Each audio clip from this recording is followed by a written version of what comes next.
یہ جوتے بہت برے ہیں اور مجھے تو پورے بھی نہیں۔ بیٹا، میں تمہیں نئے جوتے دلا دوں گی، تم میرے ساتھ جوتوں کی دکان پر چلو۔ کرن اور بوڑھی عورت جوتوں کی دکان پر گئی۔ اوہ، یہ لال جوتے کتنے خوبصورت ہیں، بالکل میرے پرانے جوتوں کی طرح، مجھے یہی چاہیے ہیں۔ بیٹا، تم کوئی ایسے جوتے لو جو ہر جگہ پہنے جا سکیں، جیسے کہ گھر میں بھی۔ تم وہ کالے جوتے لے لو، وہ بہت اچھے ہیں اور میں تمہیں ایک ہی جوتا لے کے دے سکتی ہوں۔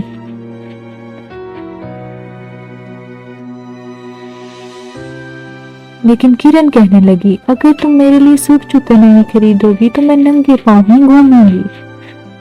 بوڑھی عورت نے کرن کی ضد کے آگے ہار مان لی اور اپنے آخری پیسے خرچ کر کے اسے کالے اور سرخ جوتے دلا دیے۔ انہیں پیدل گھر جانا پڑا، جس کی وجہ سے بوڑھی عورت کے پاؤں بری طرح دکھنے لگے، مگر کرن کو کوئی پرواہ نہ تھی۔ بیچاری بوڑھی عورت رونے لگی۔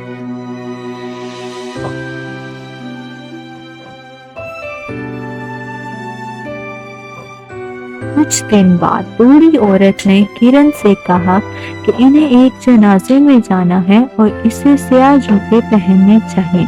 کرن نے اپنے سرخ جوتوں کو دیکھ کر فیصلہ کیا کہ وہ انہیں ہی پہنے گی۔ اس کو وہ کالے جوتے بالکل پسند نہیں تھے اور اس نے اپنے لال جوتے پہننے کا فیصلہ کیا اور انہیں اپنی اسکرٹ کے نیچے چھپا لیا۔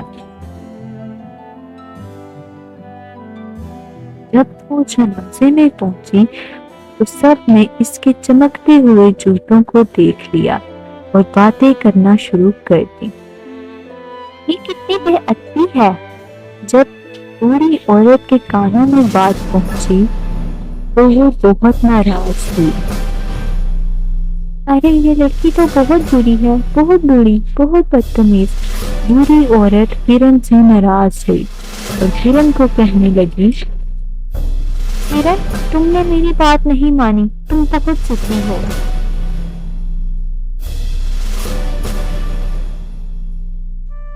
اس وقت ایک خوبصورت نوجوان شہزادہ وہاں سے گزرا اور کرن کی خوبصورتی دیکھ کر حیران رہ گیا اور بولا، تم کتنی خوبصورت ہو اور تمہارے جوتوں میں کتنی نازک لگ رہی ہو، بہت خوبصورت۔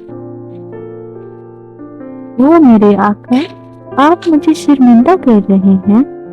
میں یقین کرتا ہوں کہ تم ایک رقاصہ ہوگی، میں تمہیں ایک رات شاہی رقص میں مدعو کرتا ہوں۔ کرن خوشی سے ناچنے لگی، مگر پھر ناچتے ناچتے اچانک اس کے پاؤں خود بخود حرکت کرنے لگے۔ اوہ نہیں، میرے پاؤں کیوں نہیں رک رہے؟ کرن ناچتے ناچتے وہاں سے دور جانے لگی، یہاں تک کہ اس کے جوتے اسے پہاڑ کی چوٹی تک لے گئے۔ شہزادہ اس کا پیچھا کرتا رہا، لیکن کرن جوتوں کی وجہ سے رک نہ سکی۔ 3 دن اور 3 راتیں وہ ناچتی رہی۔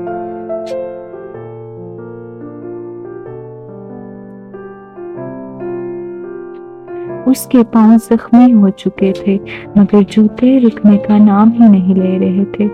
آخرکار اس نے روتے ہوئے کہا، میں تھک چکی ہوں، میں وعدہ کرتی ہوں کہ اب ضدی نہیں بنوں گی، بس رک جاؤ جوتو، پلیز رک جاؤ جوتو، پلیز رک جاؤ، پلیز رک جاؤ، آئندہ ایسا نہیں کروں گی، پلیز رک جاؤ۔ جیسے ہی کرن نے اپنی ضد چھوڑنے کا وعدہ کیا، جوتے خود بخود ہی اس کے پاؤں سے اترنے لگے۔ کرن زمین پر گر گئی اور جوتے ناچتے ناچتے وہاں سے چلے گئے۔ کرن بمشکل ایک لکڑی کے سہارے چلتی اور چلتی ہوئی اپنے گھر جانے لگی۔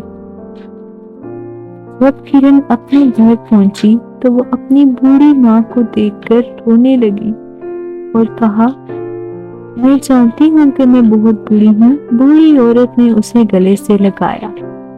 کرن کہنے لگی، میں بہت سکی ہوں مگر میں وعدہ کرتی ہوں کہ اب میں ضد چھوڑ دوں گی۔ کرن نے اپنی ضد چھوڑ دی اور اس کی زندگی بہتر ہونے لگی۔ کچھ دن بعد دروازے پر دستک ہوئی۔ وہی شہزادہ تھا۔ کرن، میں نے تمہیں ہر جگہ ڈھونڈا، تم اتنا تیز کیسے ناچ رہی تھی؟ کرن اور شہزادے کی محبت کی کہانی شروع ہوئی اور کرن نے اپنی ضد کی طبیعت کو چھوڑ کر ایک خوشحال اور پرسکون زندگی گزاری۔